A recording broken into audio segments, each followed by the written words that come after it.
All right, so you ready to dive into something kind of different today? Sounds good. We're going to be looking at the FUN side of learning a new language, and we're going to be using some class notes from this really cool school called Academia BSB.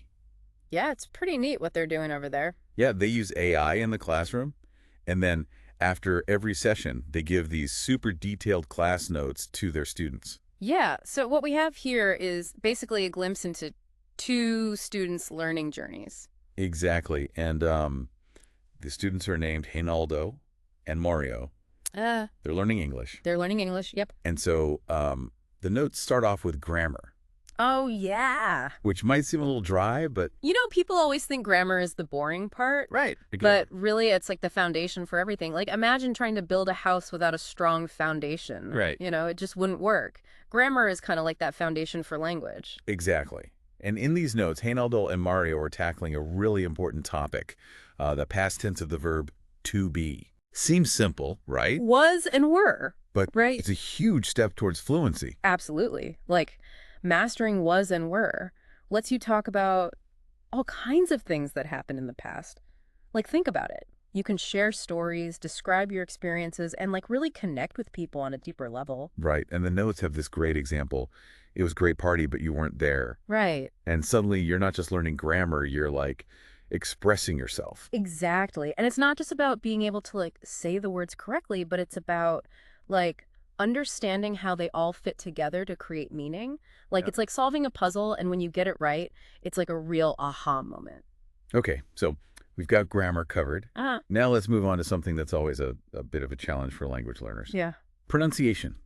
Yeah. Reinaldo and Mario are working on something called minimal pairs. Oh, those are fun. And trust me, this is where the fun really begins. Yeah, minimal pairs are like words that sound almost identical but have totally different meanings. Like, man and ma'am are like tank and trunk. Right. They can be tricky for sure, but practicing them is like playing a game. And it's so rewarding when you start to hear the subtle differences. It's like training your ears to be like super detectives, like picking up on these tiny clues that can change the entire meaning of a word. Yeah, exactly. And the great thing about minimal pairs is that they don't just help you with speaking, but also with listening. So when you can hear the differences between these similar sounds, you'll be able to understand native speakers so much better. Yeah, and speaking of sounding more like a native speaker, Hmm. Reinaldo and Mario's notes also have a section on slang and euphemisms. Ooh, that's a good one. This is where things get really interesting. I mean, who doesn't love learning some slang, right? I know, it's like a secret code, like you unlock this whole new level of understanding in a language. You know, it's about connecting with the culture, getting the jokes, sounding more natural. Right. But of course, it's important to use slang carefully. But it's definitely a fun part of the learning process. And in these notes, they're learning all sorts of fun expressions, like using Barbie for barbecue. Oh, is that right? Yeah. Can you imagine showing up at a friend's house and being like, hey, I'm here for the Barbie? Yeah. They'd probably think you were talking about something else entirely. Yeah, they'd be like, what? That's the thing about slang. It can be very region specific and sometimes even, generation specific. Oh, for sure. So, what's cool in one place might be totally outdated in another. But I mean, that's part of what makes it fun. Totally. Like, it's this whole world of expressions Right. and figuring out how to use them appropriately. These notes also touch on euphemisms, Yeah. which are, those polite ways of saying things that might be considered a little too direct Yeah. or even taboo. It's like the art of saying, like, oh, Right. without actually saying it. Right. Exactly. Euphemisms are so interesting because they tell you a lot about a culture's values, Yeah. like what they consider appropriate or like inappropriate language. So, for example, in these notes, Reinaldo and Mario are learning how to replace God with gosh, or to tone down, like the so like a oh wow. Right, right. So it's all about being respectful and understanding the nuances of communication. Exactly. And that's what makes language learning so much more than just memorizing words and grammar rules, right? Right. It's about understanding how people use language to express themselves, to connect with each other, Right. and to like navigate the social world. Yeah, it's like learning a secret language that, opens doors to this whole new world of understanding and connection. It does. Yeah, it really does. And speaking of unlocking secrets, Reinaldo and Mario are tackling another fun challenge: idiomatic expressions. Oh, yeah. These are those phrases that, you can't translate literally, but they add so much color and personality to the language. Yeah, like, they're like little puzzles that you have to figure out. And when you do, it's so satisfying. It's like a window into the culture's way of thinking and expressing themselves. Exactly. And you hear them everywhere. You do. Like, you're watching a movie or you're listening to music or even just like in everyday conversation. Yeah. And once you start to recognize them, you really start to feel like you're understanding the language at like a deeper level. On a deeper level. Yeah. Yeah. One of the idioms that caught my eye in these notes was break the ice. Oh, that's a good one. It's such a great way to describe, that awkward feeling you get when you first meet someone and you're trying to find something to talk about. It's like that moment when you need to, do something to make everyone feel more comfortable, get the conversation flowing, break the ice. It's a great example of how idioms can express like really complex ideas in a very concise and memorable way. I think that's what makes them so fun to learn. It is. They're like these little nuggets of wisdom and humor that you can use to just like spice up your conversations. Exactly. And the best part is once you learn an idiom, you can start using it in your own conversation. Right. And it just makes you sound more fluent and confident. It's like you've unlocked a secret level in the language game. It is, yeah. And speaking of games, remember those minimal pairs we were talking about? Well, Reynaldo and Mario are tackling some real tongue twisters in these notes. Yeah. Like they're working on pairs like man versus ma'am, which can be tricky even for native speakers sometimes. Oh, for sure. Yeah. But it's all part of the fun, right? Right. And the more you practice, the better you'll get at distinguishing those subtle sounds. Exactly. It's like training your ears to be these like super sensitive microphones picking up on every little nuance of the language. Now, one thing that really impressed me about these class notes is how much attention they pay to euphemisms. It's like they're giving Reynaldo and Mario a crash course in navigating these delicate social situations. Yeah. Where you need to be polite but still get your point across. Euphemisms are so fascinating because they really reflect a culture's values. Yeah. And sensibilities. Yeah. And like learning how to use them appropriately is like learning the art of diplomacy in a new language. Totally. Like in these notes, they're learning how to replace God with gosh or tone down to a more socially acceptable oh wow. Right. So it's all about understanding these unspoken rules of communication and knowing how to adjust your language based on the context and the audience. Right. And it's a skill that can be incredibly valuable both in like personal and professional settings. Yeah, absolutely. Yeah. Because let's face it, nobody wants to be that person who accidentally offends everyone with their blunt language. It's about finding that sweet spot Yeah. between being expressive and being culturally sensitive. Totally. And that's a skill that comes with practice, observation, and a willingness to learn from your mistakes. For sure. And you know what's really cool about these notes is that they don't just focus on the technical aspects of language. Yeah. They encourage Reynaldo and Mario to actually use what they're learning. Ah, that's great. They have these writing assignments, role-playing activities, Nice. even discussions about current events, Wow. all in English, of course. Yeah, that's a great way to make language learning so much more engaging and relevant to their lives, right? Yeah. When you can see how the things you're learning apply to real-world situations, it just makes the whole process so much more meaningful. Right. It takes the pressure off of being perfect. Yeah. It's about communicating, expressing yourself, and connecting with others, even if you make a few mistakes along the way. Exactly.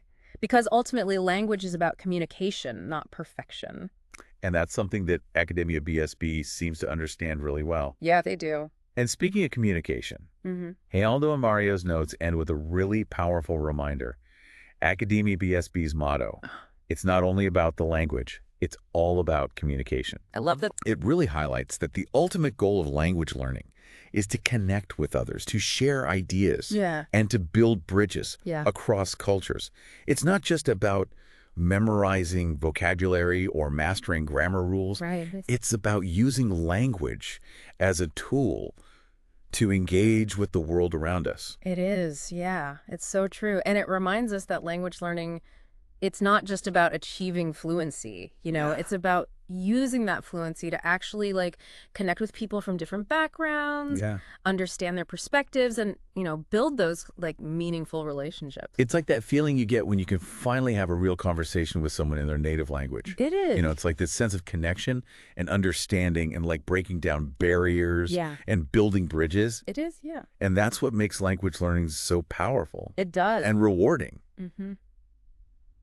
But, you know, even with a model like that, it's clear that academia, BSB, like, they don't shy away from teaching the nitty-gritty of language. Oh, for sure. Like, for example, Reinaldo and Mario's notes have a whole section on irregular verbs. Oh, yeah. You know, those tricky verbs that don't follow the usual rules. Like, right. They can be a challenge, but they're also a great example of how, like, language evolves over time. Right. Like, think of them as, like, linguistic fossils. I love that. Yeah. Linguistic fossils. Remnants of, you know, older forms of English that have just kind of stuck around. And you know what? Some of those irregular verbs are actually quite fun to say. They are. Try saying fling, flung, flung out loud. Fling, flung, flung. Yeah. It's got a nice ring to it, don't you think? It does. It's like a reminder that, like, even grammar can have this, like, playful side to it. And that sense of playfulness, I think, is really essential for language learning. Holy. When we approach learning with, you know, curiosity and a sense of fun, we're so much more likely to stay motivated, engaged. Absolutely. Hey. And speaking of staying engaged, Reinaldo and Mario had a really interesting homework assignment. Yeah. They had to write about what they did this week. Oh, cool. And it's amazing. The notes actually show how their teacher helped them take their writing from like a first draft to a polished final version. That kind of feedback is so valuable. Oh, it's invaluable. You know, it's not just about correcting mistakes. It's about helping students develop their ideas, express themselves more clearly and effectively. And you can tell that Reinaldo and Mario really put a lot of effort into their writing. You know, the final versions of their stories are so vivid and engaging, you can practically picture what they're describing. That's great. It's clear they're not just going through the motions. Right. They're really invested in learning and improving their English skills. I love that. And you know, that's what makes these class notes so inspiring. Like, you can see the passion, the dedication, and the joy of learning coming through on every page. It's a reminder that learning a new language is, you know, it's a journey, not a destination. Right. There'll be challenges, of course. Of course. But there will also be these moments of, like, you know, triumph. Right. Moments of laughter. Yeah. And moments of, you know, genuine connection. And that's what makes it all worthwhile. And, you know, as we've been talking about all these different aspects of language learning. Yeah. From you know, grammar and pronunciation to slang and idiomatic expressions, it's easy to get caught up in the details. But it's important to remember that the ultimate goal is to communicate, to connect with others, and to share our thoughts and ideas with the world. Right. And I think that's what makes academia BSB's approach so unique. Yeah. They understand that, like, language is more than just a set of rules. It's a tool for building relationships, for, like, fostering understanding, and for creating, you know, a more connected and compassionate world. Totally. You know, it's so inspiring to see how Reinaldo and Mario are embracing the challenge of learning English and finding so much joy in the process. And one of the things that stood out to me in their notes was that it's not just about you know, textbooks and exercises. Yeah. It's about like bringing language to life. Absolutely. Like they're learning about English culture, music, even humor. That's what makes language learning so fascinating. You know, it's like a window into a whole new world of experiences and perspectives. And it reminds us that language isn't just about, you know, words and grammar rules. It's about connecting with people. Yeah. Sharing stories. Experiencing the world in like a richer, more meaningful way. It is. And speaking of connecting with people, like one of the most rewarding things about learning a new language is the ability to actually communicate with people from different backgrounds. Totally. You know, like imagine being able to travel to a new country and have a conversation with a local, or to make friends with someone who speaks a different language. It's a truly like enriching experience. It really is. And, you know, Reinaldo and Mario's class notes are a perfect example of how learning a new language can like open up this whole new world of possibilities. They're not just learning English, they're learning about the world, about different cultures, and about themselves. And that's what makes language learning so much more than just like, an academic pursuit. Yeah. It's a journey of self-discovery, of Yeah, cultural exploration, Wow. of human connection. So as we wrap up our deep dive into these fascinating class notes, Yeah. let's remember that learning a new language is an incredible gift you give yourself. It is. It's a gift that keeps on giving, opening up new doors, and expanding your horizons in ways you never imagined. And it all circles back to that wonderful motto from Academia BSB. It's not only about the language, it's all about communication. So go out there, embrace the challenge, have fun, and experience the world in a whole new way.